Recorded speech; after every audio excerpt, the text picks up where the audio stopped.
luck to you. Look right here, and Yeah. there's gonna be a lot of gold in here. I don't see nothing but gummy bears. There's gummy bears everywhere. Well, thank you so much, Angel Garza. Oh my goodness, man. I don't know. Yeah, she's got like a Mad Max haircut thing going There's on. just sweet sugar everywhere, and I feel a little bit flustered. Oh my god. Angel Garza just came through trying to Mac. You try to be Return of the Mac. Wow. Return of the Mac. Oh, here comes Nia. Oh boy. Is she all by herself? Nia all by herself? Cha-ching. Alright, let's go. What does she have to say? Did I break my A little network? defeated that No. you didn't get to take the win, to get the pin at the end. No, that wasn't it. It wasn't. A little No, that doesn't. Yeah, she looked a little upset at the end of that match. I don't know what you're trying to start here, Sarah, but just because your hair is that high doesn't mean you need to look down upon me. I'm more happy And to how see Nia Jax than I'm Angel not bringing Garza. on you. Angel I Garza, think so. yeah, he needs to get some Still some support wins under whether his belt. She gets the win or I get the win. I still support it. It just was shocking. It was a little shocking to me. That's all. Well, we did say, well, in the beginning of the night, I did say Yeah, of the that show Samoan drop that really we are took a 3 lot weeks out of away from Royal Rumble. a lot out of Mandy. So what does I mean, Royal Rumble teach us? That it is every woman That for was a little bit of an herself. awkward interview. So are you guys preparing for that? What can you see possibly happening Well, I as think you it was are someone supposed that to be. already declared yourself to the Rumble? That's what they were going for there, You know what? You especially got with all the horns under gummy that hair. Is gummy that what worms. it is? You're trying to start something, Sarah. No, I'm not. Is that why your hair is that high? She wouldn't do that. I'm not How much hiding Aquanet anything. did you use in that? I use a lot of hairspray, that's for sure. No, Oh, dang, Nia's going in on her hair. You some good liable questions. Now, Uh-oh. You're right. You're right. Going off on Every her, woman for First WWE themselves. experience at Every Raw woman for Manchester. themselves. And That's what I'm I gonna be part agree. of. Like Going to Shayna ThunderDome. should be Dude, that's prepared awesome. You because got to be I in there, am and a you got to be on legit TV competitor in the Royal too. Rumble. I have really Might try to do it good- for the Royal I have Rumble. good Yeah, history you got to in get the in Rumble. real early though, man. You know. If you want to get into the Thunderdome for a Royal Rumble, you got to be. Still got a little metal You in got your to be teeth on from it that like night. right away as soon as WWE tweets out the But anyways. registration. But Yes, you we got have in to this work time, for so Took Truth. obviously you can get in there early. She did. Yeah, You she did apologize. I hope you get in to there. Truth in the men's Royal You Rumble. remember when you apologized? She Yeah, looked like somebody from the apologized Grease to me. movie. Shoot. Oh I my never goodness. apologize. So you're saying you and Shayna still on the same team, same path, same battle together. I mean, you guys were you were so dominant. Obviously, it took you a bit to feel confident We are in your. so dominant. Sarah, the Aquanet's getting to you. Uh-oh. We are so dominant. And yes, Royal Aquanet. Rumble season comes around, every woman for themselves. So tonight took me a little off kilter, but at the end of the day, she's my teammate. You know, we've come a long way from the beginning of our relationship. And I'm still really proud of what we could accomplish. And I'm proud of what she did last week, all by take herself. a jab at even them. though she That's what they lost. do. WWE tries Without to me, of course. bring But up some like tonight, current events in pop culture. It's fine. I have no It's problem. what WWE As has a done team, for we won. years and years As a and years, unit, man. we won. But she's talking about So- Royal I remember Rumble. watching the first episode of Monday Night Very Raw. sad. They It's not gonna had be Robert Downey like Jr. that. in the audience. Like they I don't know, cross Truth. over with Well, we'll just celebrities have a to lot. Do you trust me at Royal Rumble? It's just Oh. their Hell no. normal thing. It's nothing new. So my question for you, Nia So Jax, she's over is: it. you were the women's tag team champions. Are you still Uh-oh, keeping your eyes she's on talking that prize? trash? She's coming at me. Them some good questions, though. I just want to make Yeah, sure that you. I good want to stuff, see if Danny. you were I still hope you get into in the it, Rumble, both man. you and Shayna, to go for the titles Yes, again. of course. Give her homework. I like we always that. have our eyes on the gold, our eyes on the prize. But the Royal Rumble is a totally different thing because you know what? If we win, when one of us win, we go to the main event of WrestleMania. One and of y'all, that's though. all right. Truth. All right, Truth. One of y'all don't. I'm just pointing out the All right, obvious. Truth. Let's see if you make it to the Rumble this year, Oh. huh? Uh-oh. Truth, you've I had got some other history engagements. with. I got other got engagements. anyway. I gotta Yes. take care of my baby. Royal Rumble. Dang, there's Everyone some for fire going on themselves. tonight, man. We'll see what happens. So if it was to be you and her in the Royal Rumble together, That's good. would you be allies? Would you work together, or? What's it gonna be? That's good. Y'all gonna fight each other, ain't it? You'll just have to wait and see. Uh-oh. Oh. That mean they gonna fight each other. Friend stuff is done. Shut up, Truth. But you know, Mandy and Dana have been quite resilient to all of your aggression. You and Shayna, obviously, as we Make saw a tonight. gritty urban and- saga sign. But I think what that did might think kick when you out Shayna for did that, lose though. last I don't week? think they She mess did around lose. with that. Was that disappointing? I mean, from my perspective, it looked like Shayna didn't care what was happening. She was just out to kill. Because let's be honest, Shayna Out of They'll everyone probably be in like, that "What's locker that? room Get is him a out of here." legitimate killer. At any given moment, if she turned it on, she could take out most of Nice us. to see Not all of us. sunset after 5 o'clock She's on my again? side. So when I watched her Aye, last aye, week, aye. I didn't see a loss out of her. When I is saw her with that daylight killer savings instinct that I time know her over to with? have.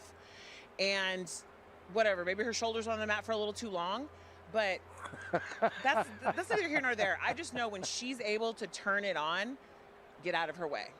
So Absolutely. And I would say the That's same true. exact thing about you, because obviously Truth has experienced it as well. Oh. Well, just because of the Rumble and everything, we're just bringing it back. But we're not bringing that up no more. Okay, got it. Never mind. Talking about old stuff. Right. Yeah, he's She talking about old apologized. stuff. But Naya, I just want to say Did thank never you so apologize. much. I don't Aye, aye, apologize. She I never apologized, y'all. apologize. She did. I won't go out like Next that. to Charizard? I Oh appreciate boy. all your lovely comments about my hair and your time here. And good. I'd say she's more like Ryu. That was a straight up fireball, man. That was a straight up from the hands fireball. Charizard doesn't do that. Charizard spits fire from his mouth. So no, I am correct. I said it first. You heard it here first, guys. Alexa Bliss is the newest Street Fighter character. She's gonna be in Street Fighter 5. New DLC character. That would be great, actually. She'd probably be really good in that game. All right, Hurt Business is here. Y'all do. Right now here at Oh gosh, they're gonna get this song stuck in my head again. Very busy night tonight. Oh my goodness. But Why? I must say the Hurt Business tonight was Nah. winning. You did phenomenal. Business as usual. Yeah. I want to bring attention. You got a little spot right there, Yeah, dog. that's Matt Riddle's blood.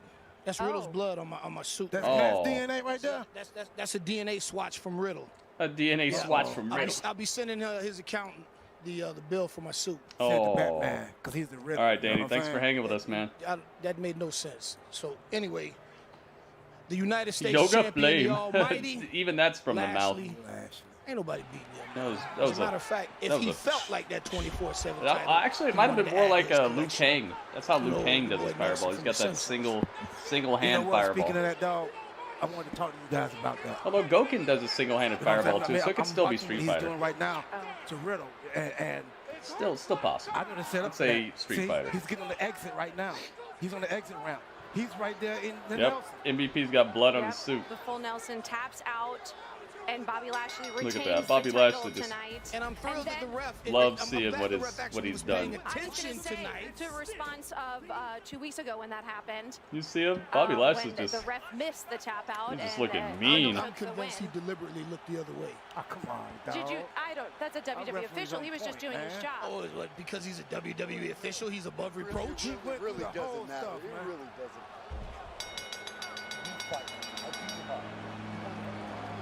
Did he really win? Did he win tonight when he beat What I was gonna say. Did he beat MVP? So or I was he mean- left laying, crying like a little kid? Make sure they hear you. Yes. Everything. That's what he did. Look, I don't care. Okay, You can win the match, but it doesn't matter if you win the match if you lose the fight. And he lost the fight. Congratulations, bro. You won by DQ. So, MVP, Congratulations, were you bro. shocked that he came back and requested a challenge you for an additional match? Shocked? Why was I shocked? Riddle's an idiot. Nothing he does shocks me. Nothing he does. He's kind of like you, like an idiot savant, you know? Oh. Bro, I don't serve nobody. Thank you. But I do feel like Riddle has been a thorn in your side for the since he was drafted to Raw. Our It Truth seems is a like. nut, So do you man. feel like you're not investing in bro nuts? A thorn in your side. More like a bump in the road. Yeah. Riddle More like a bump in the road. I like that. Not at all. I have big plans this year. That's what the Hurt Business is all about. And I'm not going to waste my time playing around with Riddle and the bro nets or whatever stupidity he tries to throw in there. Bro, y'all both look like y'all could eat a good sack of nuts. I mean, a bunch of good nuts. No. What you say? Listen. What now? What now? I just want an apology, man. You done sent me to Nelson 100 times. One apology is not going to hurt y'all. One apology. You know what, man? Publicly. He's not going to punch you in the face now, but we're going to make our exit on that. Watch your mouth, man. Watch your mouth. Okay, no, dog. you apologize. Make your apology right now. Make your apology right now. Bro, I'm Make your apology right now. I apologize. I'm sorry. MVP, I'd like one more question. So you guys now have the Raw Tag Team Dang, titles. dude. You have the United States Championship. Your all-time How about dream you? match? Do Really, you have Gangsta your Chef? eyes on gold? That's cool. You get to see it. That must have seemed like a never gonna happen type of thing a few weeks ago. Uh-oh. Dude, R-Truth's getting bullied over here. We on the air. Is there? No, we have you're some not security here. We on the air. We on the air. Oh my gosh. Tell them we on the air. Tell them we on the air. Weird. We on the air, dog.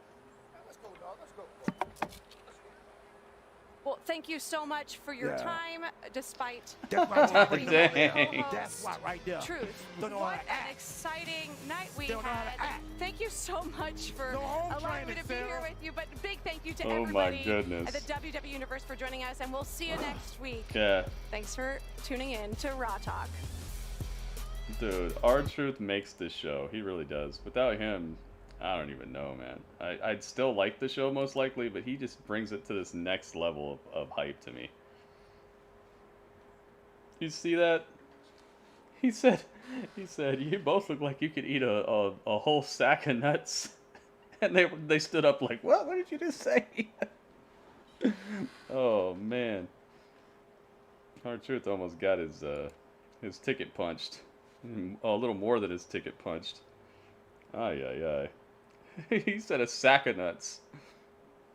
That's messed up, dude. He tried to get one over on him. He said, I'm sorry, I apologize. What did he say the second time, though? He said something else that made MVP get right back on him. Yeah, Paul Heyman is great on Talking Smack, for sure. I just wish that would happen right after SmackDown. I don't understand why they don't just put it on the network. I know they want to get 205 Live going, but I feel like more people are going to watch Talking Smack than 205 Live. I might be wrong. Maybe they see some analytics that I don't see. Maybe they got the behind the scenes stats and they see that more people watch 205 Live than watch Talking Smack. But it to me that seems like one of those self-fulfilling prophecy type of things. If it would come on right after SmackDown, they'd probably get more people to watch it than having it the next morning. So I feel like they kind of make it so the show gets less views or less ratings or whatever. But it's their network. People are still gonna pay the $9.99, so it's whatever. All right, so back to Stone Cold here. What's Stone Cold doing? It just felt like a normal night, you know. And it was me, my wife, my fiance at the time, and my manager, Cappy. It's just the three of us. And Beer Never Broke My Heart had just come out at that time. And it was going to be my first time playing it on the Opry, and here comes Craig Morgan and John Conley and Chris Jansen. Stone Cold's hanging out with man, what is it? You know, like country music star, I believe. John comes out with the mic and he says, "Luke, we figured we'd help you sing your new song." And I was like, "Awesome! Like this is awesome." We're about to roll into it, and then they asked me, you know, kind of out of the blue, if I wanted to be the newest member of the Grand Ole Opry. And I remember the first thought that went through my head was like, man, I wish my... A lot of fiery emotions tonight, yeah, for sure, dude. Thought. And then people are on the edge. Second after I had that thought, whole world is like, holy shit. Whole world needs to take a chill pill. Like it was just, I was completely overcome with... Woosah. You know, I'm getting a little... Everybody you know, needs to woosah. Talking about it, because like that's something that no one can ever take away from me. You know, like I came here... And I busted my ass. Yeah, and I earned Talking that. Smack would be a And good lead-in. I'm so I mean, proud of that. obviously, and then my parents SmackDown itself is And going to be a my good whole lead-in team for was that, but they could Yeah, I have was like somebody overcome from with the emotion show in of that 205 moment. Live It was be amazing to on watch, Talking to see you Smack take and then on have that emotions. lead-in, you know? I know the hard, and everybody knows the hard work you put in, and you learn to play guitar. around Yikes. You mean 2021. Ukes? Tell me about that, because it's legend Paul E. here Dangerously. and Heck to, yeah, he's cool. 9 straight number ones. He's got it. You know, man. I was 21 He's going years down in old. history. That's a Hall And of so Famer for my sure. previous 2 summers in college, you know, all my buddies came home. We all hung out, worked their jobs, and, you know, got drunk and stuff. And by that 3rd summer come around, and then none of my buddies moved home that summer. They all stayed in their college towns. I was sitting at home moping one day, and my mom said, "What's wrong?" And I said, I don't have any friends here. And my mom said, "Well, you know, Kenny Chesney and Tim McGraw, they didn't learn to play guitar until they were 21. And I was like, well, man, I'm 21. Like, so you're saying there's a chance. You know what I mean? Like, So you're saying there's so I a went and chance. grabbed that old guitar out of my closet. Stone Cold My looks parents had got ageless. me Yeah, in he takes 7th care of grade. himself, man. And hadn't been He playing really does. since 7th grade. Yeah. So I taught myself all year on that guitar. And I wound up at a buddy's house when I went back to college that I played rugby with. And he had this Yamaha guitar sitting in the corner of his apartment, no strings on it. He said, "Why don't you take it home with you and, you know, put some strings on it and play it and everything." And That guitar is in the Country Music Hall of Fame right now. Oh, dang. Yeah. That's awesome. I know I lost Wow. a bet. Yep. And I did bet you $40. Take it to the bank. Wow. I always pay my debts. That's it right there. The And guitar there's that he something learned on is special in for the Country Music Hall of Fame now. Let's see what we got here, pal. Oh, man, dude. Check these out, dude. Those are real sweet. If you bring these over here side by side, that's the Texas rattlesnake. So you always have a rattlesnake with you. Oh, and on the dude, back, yes. Oh, I got that's him the some Broken Stone Skull Cold logo. boots. You've broken a lot of records. I wish you all the best and continued success. I'm hanging out with you today. I've learned 3 things. Number 1, talking to Luke Combs in person is better than singing along to Luke Combs in my car. I don't sing very well. Number 2, all you need to get the woman you want is to write a multi-platinum song. It's easy.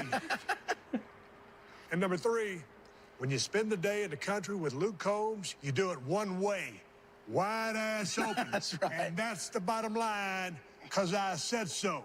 Now, are you ready to christen these things? I'm ready. He's ready. Hit me. Yes. Hit me.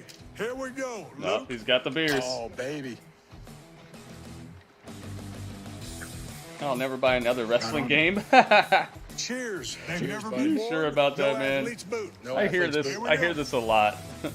I hear a lot of, I'm canceling the network. I can't believe this guy won. These are I hear legendary. a lot of that stuff, man. Are you Oh, sure about hell that? Yeah. Austin Combs, Stone Cold and the Carolina Kid. Hey, drink it out of the Riding boot. off in the sunset. Cheers. Drank the Hell of a day, beer brother. out Hell of the day. boot. Dude, that was awesome. Thank you. Dang. Okay, big. I see you. I see you. Wow. That's cool. I didn't know that. The guitar that he learned on. I don't even know who that guy is, but that's really cool that the guitar that he took home from that guy and learned on is now in the Country Music Hall of Fame. Can you imagine that? The very first guitar that you learned on is now in a museum. That's cool stuff. All right, so we're gonna have ourselves a little talk, just a little talk about Raw. And it's not Raw talk because I don't want Angel Garza showing up and flirting with me. I think he just might do it. He just might do it. I gotta see how the game turns out. I'm not gonna make any judgments on it. I gotta see how the graphics are. I gotta see what features it has. I want it to have actual updates this time, not just DLC that they put out for money. I'd rather it have real updates. There's a lot that they have to prove to me before I'm gonna be like, yeah, I'm getting the next game. But I'm not gonna rule it out either. To see what they give us. Let's have a chat. A deadly chat.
Dudley, you're looking kind of see-through, Dudley.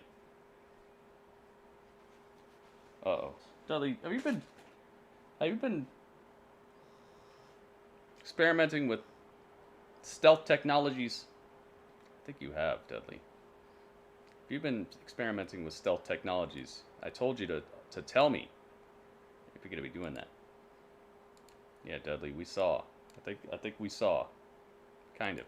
It's not what we saw, it's what we didn't see. Dudley, experimenting with stealth technologies. Okay, I won't tell anybody, Dudley. I won't tell anybody, I promise. just the internet. Nobody else. Alright, let's see if I have background music here. Yeah, we should have a little bit of background music. Gas station sushi isn't good, Dudley. That's what made him turn slightly invisible. Dang, man. I gotta get some gas station sushi. Invisibility would be kind of cool. Maybe he's eating gas station sushi so that you won't eat him. You know? Because he knows you don't like it. Did I ever finish Alan Wake? No. No, we finished the first act, I think it was. The first chapter, I think it's called chapter. And we got a ways into the second chapter. Yeah, I have played it before, but there's some people who haven't seen the whole game, so I'm trying to like keep a wrap on it and not tell any spoilers about it. But yeah, it's a good game. I love that game.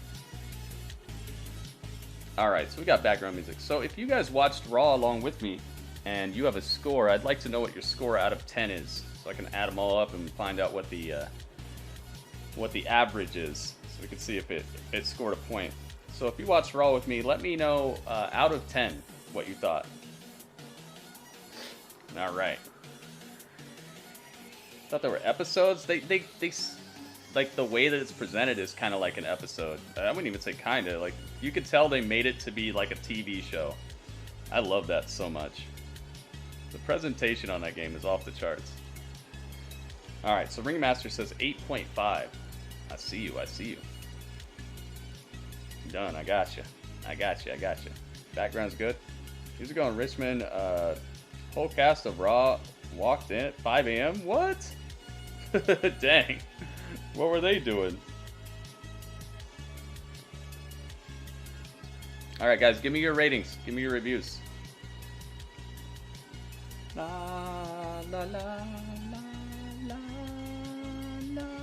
What did you think of this episode of Raw? Did you think it was an 8 out of 10? Did you think it was a 7 out of 10? Did you think it was a 5 would be like like right in the middle, like it's not in the middle, but like they just did an episode of Raw and they got it over with. Like it's like, okay, so 10 is like perfect Raw. 0 is a Raw, they didn't even do a Raw, like they did like a recap show or whatever, and it's just nothing but recap. A 5 would be like your average, not even average, like a middle of the road effort where they're like, okay, let's put on matches that don't tell any story, that doesn't push forward any sort of the rivalries, stuff like that. Where are you at? Let's find out. 7.8 says Cameron. I got you. I got you. What else? What else? Let's see here. 8.1 says Mo. Mo liked it. I thought it was a little, definitely better than average show. Especially with the Triple H appearing, Triple H being in the main event, the way that it ended, all that stuff. Everything that they did was pretty well done. Yeah, we were up. Mo, like I said, just ignore it, alright? Just ignore it. Stop. Don't waste your time. Just ignore it. Alright. Anybody else? Yeah, the fireball was cool, man. It was showing that, it definitely shows that there's more to the Fiend situation than meets the eye. Big Rod says 8.2. Are you giving me your IP address? I don't want your IP address, Big Red. All right, 8.2. I got you. Putting a lot of points. Weerup says 8.0. I got you. 8.0. Panda says 7.3. 7.3. Stop deleting his messages. Just ignore him, all right? Ignore, all right? Listen, please. I ate the same diner table with Jeff Hardy. Oh, nice. Jeff Hardy seems like he'd be a real cool dude to hang out with. Like, for sure, for sure. All right, anybody else? Got about 30 seconds. Pizza Dude's got 30 seconds. That's really cool, man. Did you actually get to talk to him, or were you just at the table, like, eating? Yeah, Jeff seems like one of the cooler wrestlers to meet. Like, he'd actually be not like one of those guys like, oh, I'm Jeff Hardy, you know?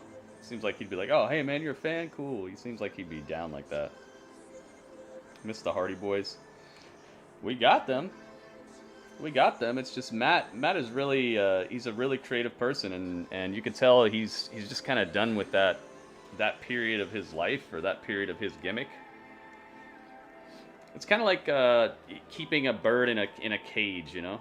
I can understand why he doesn't, why he wants to expand and do other stuff with his gimmick and his creativity. So we got to see them back in the WWE for a while. They were even tag champs for a bit, so I think that's the closest we're gonna get until like the Hall of Fame induction or something. We shall see, though. They definitely historical, maybe the best tag team ever. Yeah, and I don't know. We'll see what Matt can do. See what he can do with his creativity, because he kind of struck out with his initial try. See if this new heel manager type thing will work for him. We shall see. He sat across from me, and yes, we talked without makeup. I should hope he didn't come to the place to eat all painted up like that. That'd be crazy. All right, so my review of Raw. I think that they really did a good job of filling this space. I mean, it's a 3-hour show, dude. The commercial breaks were a little excessive tonight. I'm sure there were the same amount of commercial breaks, but I felt like I wanted to get back into the action more today than some other Raws. Like, I really wanted them to just come back for commercial. I want to see what's happening next. What is Randy doing backstage? What's Triple H doing? What's Keith Lee thinking about? And we did get that. And also, Drew McIntyre having 2 split promos was pretty cool. It was a good way to fill up the space in the show with something that I actually care to hear about and actually care to see what's going to happen. That Goldberg retrospective thing, they did a good job with it. I don't think it was extremely necessary, but with Drew McIntyre coming down with COVID, I can understand how there might be holes in the show that needed to be plugged up, and that's a good way to do it, I guess. I'm not gonna say that it was the best usage of time, but it also wasn't bad, because you know Goldberg's not just gonna show up and have a match or something. So it was all right. That the Sheamus and Keith Lee tag team match was good, and then their fight that they had afterwards was good as well. That really is what I think pushed it over the edge for me, along with the ending of Raw as well. I give this about a 7.8. I don't think it was like a superb Raw, but the things that they did right really, maybe a 7.9. Yeah, I'm gonna give it 7.9. I think that they did a good job, and the match quality was there too. Drew Gulak versus AJ. It wasn't very long, but it did give Gulak a little bit of offense. Showed that he does have skills. Kind of sad he got thwarted in his attempts for the Royal Rumble, but you know, honestly, should he be beating AJ straight up? Probably not, and also not with almost at ringside either. I don't think that should be happening. Maybe once they build up Drew a little bit more, he could you know, scoop a victory off of AJ, but just straight up, and I'm kind of glad he didn't win, honestly, now that I'm thinking about it. That would have been weird. So yeah, I give it a 7.9. So let's do everybody's favorite thing to do on a Monday, the math. Yes, it's the math, guys. Oh my God, boys, it's the math. Oh yeah.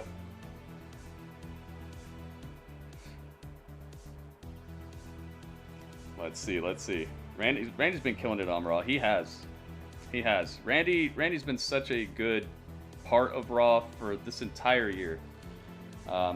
Without Randy, I don't know what Raw would be doing, honestly. I mean, Drew's great, but Randy brought this this heel, this overarching heel that just kind of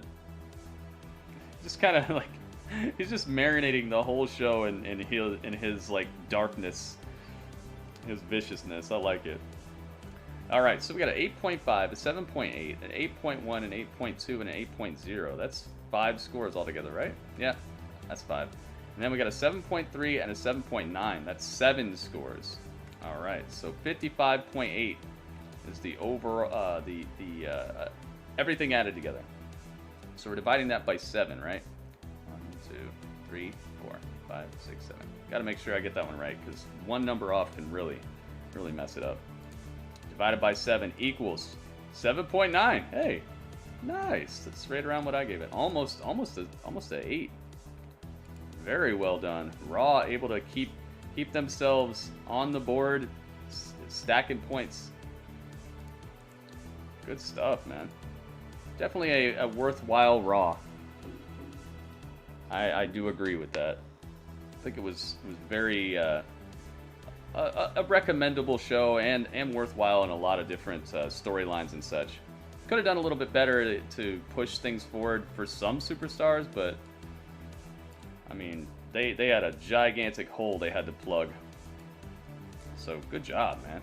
They are tied up with NXT, but NXT's got a show coming up, obviously on Wednesday, and so does AEW. So we could see NXT take the lead again, or we could see AEW tie it up for first place.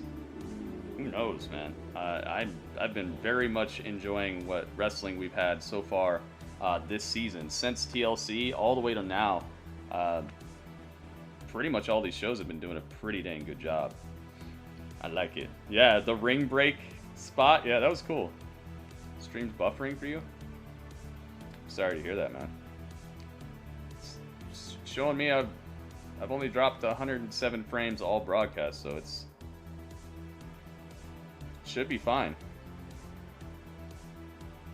I'm sorry to hear that's buffering for you. Maybe refresh or something? I don't know. Panda gave it a 7.3 because Shayna got a win, I think. It was still an okay show, I think. I think it was definitely recommendable. So excited for Goldberg and Drew. Another dream match. We're going to have to see what they do there, man. I want to see what type of match they have, because if they just do like a spear, another spear, you know, basically just do what Brock did with Drew. Not sure how exciting of a match that's going to be.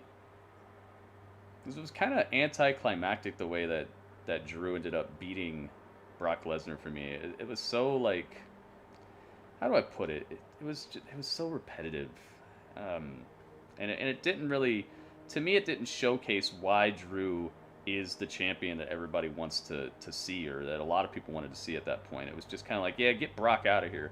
But with Goldberg obviously he could still go a bit. He's never really been that guy for long matches. So I'm just wondering how they're gonna make it a good win for Drew, because I do not think that Goldberg is winning that match. Unless the Miz cashes in or something, and then the Miz gets got. I don't know. Because then that would make it so that Goldberg could pin the Miz. Oh, dude.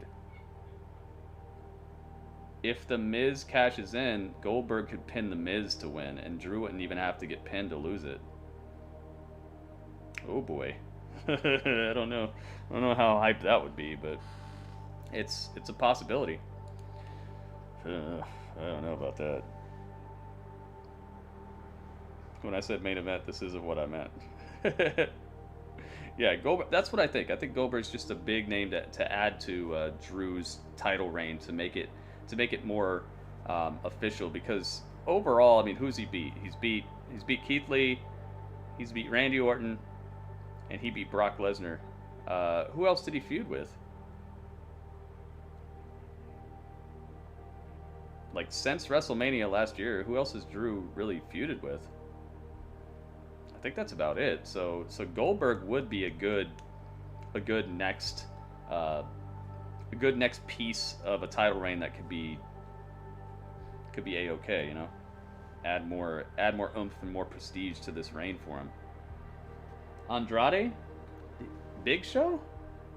Did he feud with Big Show? I don't know about that. He might have fought Big Show. Did he defend the title against him?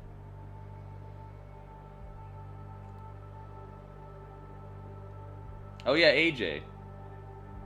Yeah, AJ, you're right. Yeah, for like one. I don't really consider that a whole full-on feud, but yeah, AJ. There was one more. There's like one more person. Oh, didn't Heath Slater get a title shot? I think Heath Slater got a title shot.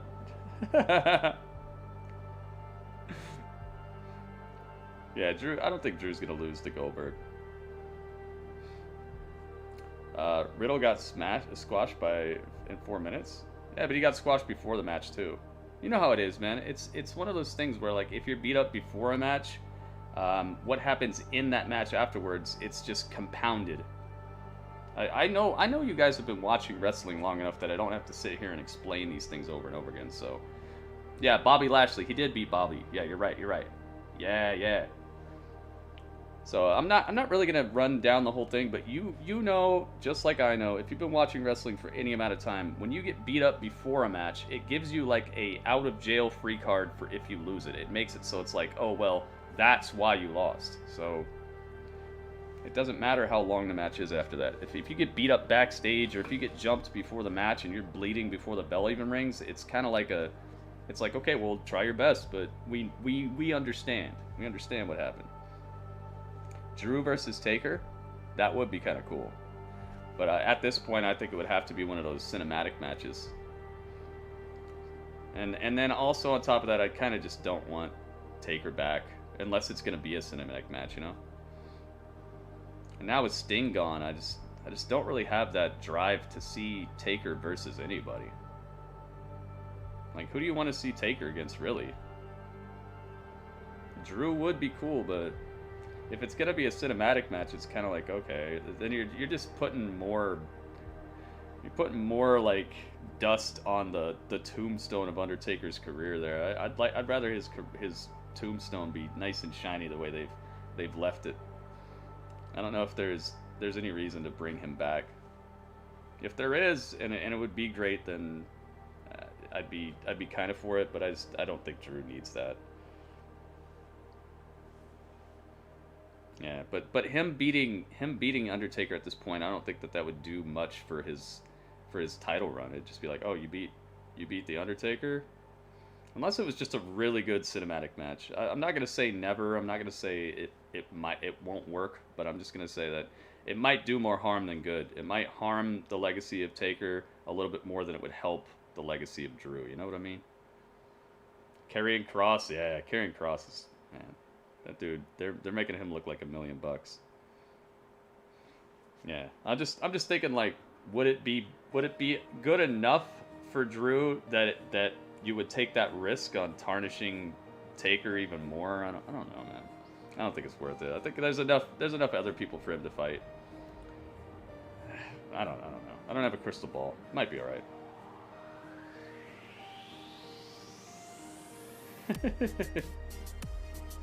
I'm sorry you didn't like it, Launchpad. Maybe next week will be better for you.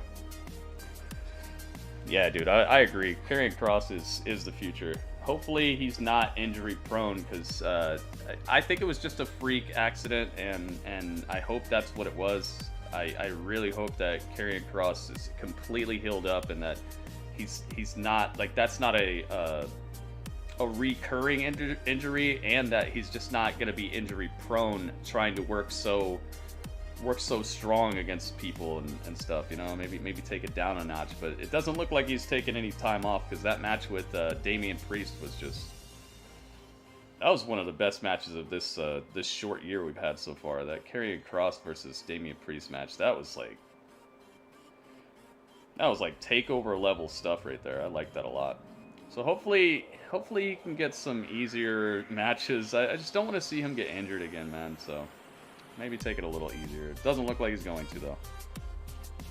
Yeah, Taker did have his time, but maybe. Call up Undisputed Era? Why, though? Invade the show? For what? And who would they fight? I could see them facing off against the Hurt Business, but then who? Then you got Retribution. You're gonna start building Retribution. You got to start building Retribution before Undisputed Era shows up, because Undisputed Era is not gonna be they're not gonna show up and let Retribution take them down. So I'd say if you're gonna call up Undisputed Era at all, you should be building up other factions. Make it so that there's a faction to be scared of. They did that with the Hurt Business, but that's it, dude. Retribution needs a lot more work to look devastating. Corbin has his Knights of the Wolf table or whatever. They got to build them up if they expect them to be like some actual good cannon fodder for Undisputed Era. They need to build up some other groups, because if you just bring up Undisputed Era and they have one good feud, then you're just back where you started. Back where you started, and now they're not in NXT anymore. So now it's like, dang, now they're in the open water. So I don't know, man. But yeah, once you do that, Launchpad, you see what I'm talking about? Now you want a squash match. You're all over the place now. Now you're talking. You said you didn't like Raw because there was a squash match, which had a real reason to be a squash match in the first place, because the guy got beat down and bloodied before the match even started. And now you're okay with squash matches as long as it's the guys you want to see squash somebody. Like, you got to see there's times where these things work. And yes, I agree. They probably should beat Retribution if they get called up, but then what? You know? You can't think 1 week ahead of time and just book everything for one angle, and then because then you're just right back where you started, but then you already pulled the trigger. And that wouldn't be a huge debut. Undisputed Era shows up, squashes Retribution. Yay! Is that hype? Would that be hype to you? Because that's just, you're done. You pulled the trigger. It's game over. They showed up. They fought a crew that wasn't even that much of a threat to begin with, and they won. Great. You see what I mean? Like, you gotta think past that, dude. If you're gonna have them show up, Retribution should be an actual threat first, not some sideshow like what they are right now. They have some okay wins under the belt, but Retribution is absolutely not anything that would warrant Undisputed Era showing up. The lighting, that's what they would show up. They'd show up in the lighting. Yeah. I don't know. I understand. Yes, it would be hype to see them come out on Raw. Yeah, but after they squash Retribution, then you're just back where you started. Except for now, Retribution now Undisputed Era is on the main roster. I think they need a little bit bigger pomp and circumstance if they're gonna show up. Maybe they win the Rumble or something. That could be cool. If they show up during the Rumble and they just start cleaning house and Adam Cole wins the Rumble, that could be cool. And then Adam Cole fights Drew McIntyre at WrestleMania. That could be cool. Have the Undisputed Era show up at the Rumble. Oh, that's how you could do it. Okay. Undisputed Era shows up at the Rumble, but Retribution is already wrecking shop because they got a whole crew together. So they're throwing people, and then the Undisputed Era shows up, and they start taking out all of Retribution, and then Adam Cole wins the Rumble. That could be cool. That would be really cool, actually. And Adam Cole and Drew McIntyre, you know they'll tear the house down at Mania, too. Yeah, exactly, Eric. That's what I'm saying. Like, Retribution needs to become a threat before you bring Undisputed Era in, because Undisputed Era, if they just beat people who always get beat, it doesn't... There's like no point. Like, they're not going to look as savage and as dominant as they should when they show up. It's like me beating up like a paper bag. It's like, yeah, cool, you beat up a paper bag. You got to beat something that's like devastating to look devastating.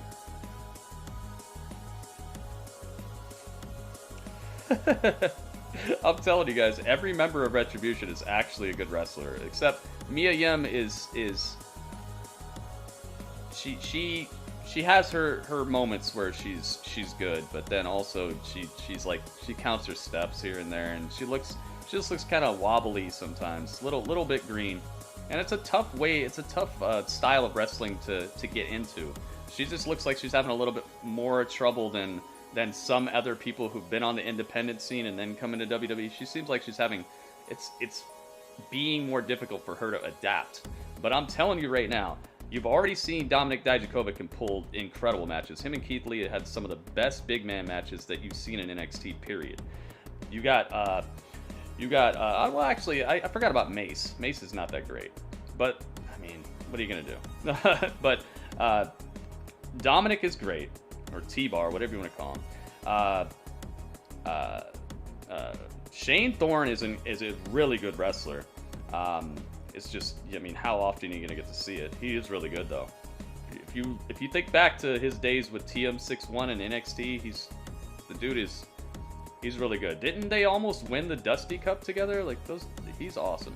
And then on top of that, you got Mustafa Ali, and he's good too. So more than half of Retribution is actually good in-ring performers. It's just their gimmick is, it started okay, and now it's just kind of like, where are you going with this? But yeah, Mace and Mia are both kind of, but Mia's a little better than Mace as far as I'm concerned. You think they'd take the mask off Retribution and add a new big man? No, I wouldn't take the mask off of them. They might though.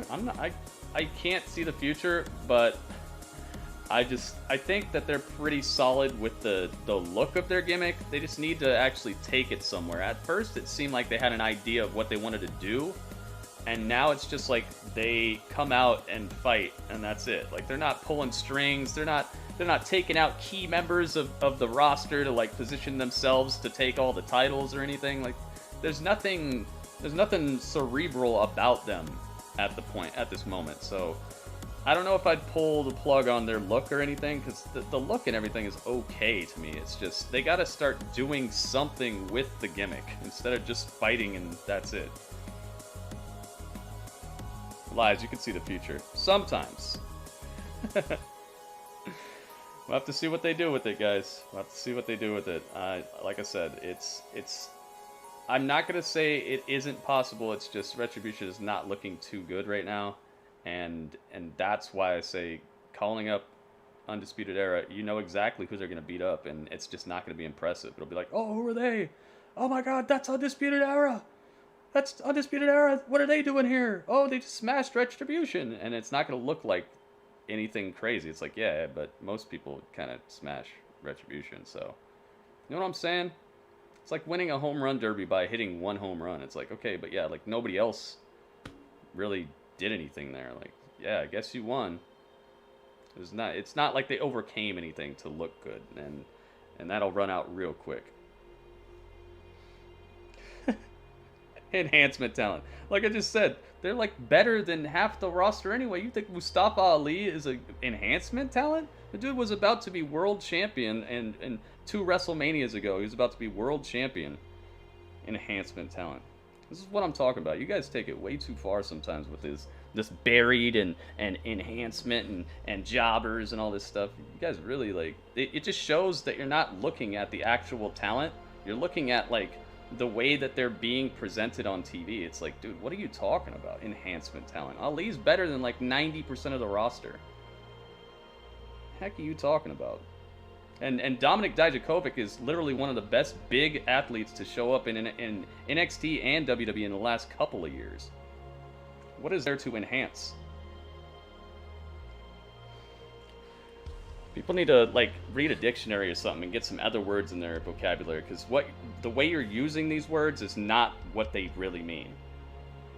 There's nothing to enhance.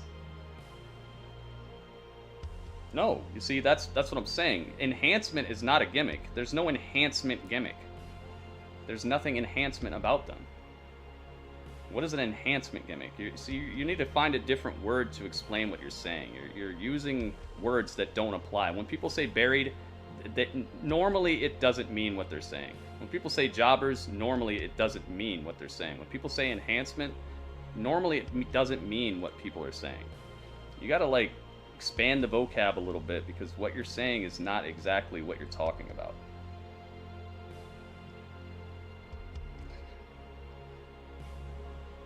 No, see, that's why you're wrong. Enhancement talent is not guys with bad gimmicks. Enhancement talent are people who need enhancement. They need somewhere else to go. They need more skills. These guys are as talented as it comes, basically. And the gimmick is not the problem. The usage of the gimmick is the problem. When they first showed up, people were like, oh my God, look, they chainsawed the ropes. Look at them. Who are these guys? These guys are, They're burning down the Transformers outside. They're showing up. They're wrecking SmackDown. Like, there's nothing wrong with the gimmick. It's the usage. What they're doing with them is not the way it was before. They've lost some of that special feeling and some of that devastation where they had everybody running scared. The gimmick was fine. The gimmick is fine. It's just they're not doing anything with it. You see what I mean? There's nothing to enhance. They just need to utilize them the way they were utilizing them and do better. You see my point? You see what I'm saying? Like, there was nothing wrong with the gimmick. When they showed up, they were the bee's knees, and everybody was talking about them. It's just now they're kind of jokey. And not everybody can win all the time either. But either way, you guys know what I mean. They have to do better. This is where we agree. They have to do better with Retribution, whether you're thinking about them calling up Undisputed Era or not. They just need to make Retribution appear to be a more devastating squad so that other people can bounce off of that. Other people can come up on the fight card by facing something that looks hard to beat. Hopefully tonight was the start of that, a restart, because I feel like they've restarted Retribution a couple times on this like path of destruction type of thing. When they were picking up wins against the Hurt Business, I was like, okay, all right. No matter how you win, if you're getting wins over the Hurt Business, at least it looks like they got something for you. They're thinking about the close future, and they're gonna make these guys look better. But it's just been so start-stop with them, and just hot-cold, but not even hot, just kind of like lukewarm cold. I definitely agree that they need to do better with them, but saying that they're just throw them under the bus, throw them in the trash, they're garbage and all this stuff, it's like you're going way too far, man. These guys are extremely talented, and just a few months ago, they were like the scariest thing on Raw or on SmackDown. They just need something extra, whether that is a new member or whether that's just to treat them like they used to get treated. Either way, I would not throw them out. I would not say they're trash. Because, like I said, the leader of Retribution was literally going to be world champion like 2 years ago. So, obviously, he's not bad. We'll see, man. We'll see what happens. Either way, thank you guys very much for hanging out with me tonight. I hope you enjoyed the festivities and the little talk here. The Raw talk, and the Panda movement. The Panda movement. I do hear that. Oh my goodness, it's the movement. Dudley, the Panda movement is here. Dudley, did you turn invisible? I think Dudley might have went all the way invisible. I can hear his little feet running around, but I can't see him. Dudley. I think Dudley might have cracked the invisibility. You better share that. You better share that.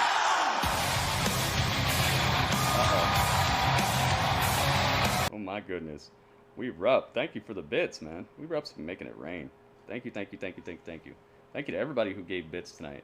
Bits, thank you for the people who left thumbs up. We're up over 20 thumbs, man. Thank you guys so much. That's a lot of thumbs.